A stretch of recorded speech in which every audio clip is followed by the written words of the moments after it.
আর আপনার বাচ্চা কাচ্চারা আপনাকে কিয়ামতের দিন বলবে যে তুমি আমাকে হারাম খাওয়াইলা কেন।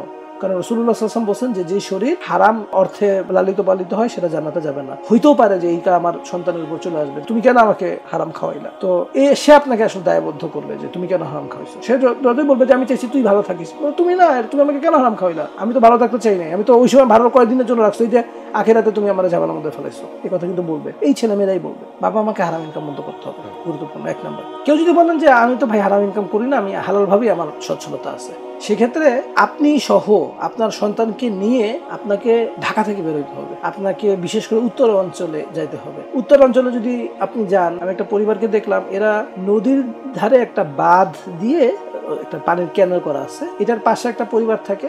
একটা পলিথিন, ধরো তুমি আমি বসে আছি এখানে, এই যে যতটুকু জায়গা নিয়ে, এতটুকু জায়গার উপর একটা নীল রঙের পলিথিন, এই নীল রঙের পলিথিনের ভিতরে ওদের কিছু কাপড় চোপড় রাখা আছে এবং এটাই হচ্ছে ওদের ঘর, যেখানে ওরা প্রচন্ড শীত লাগলে ভিতরে যে ঢুকে, অথবা যদি বৃষ্টি পড়ে তাহলে ঢুকে। আর এছাড়া সবসময় খোলা মাঠেই থাকে।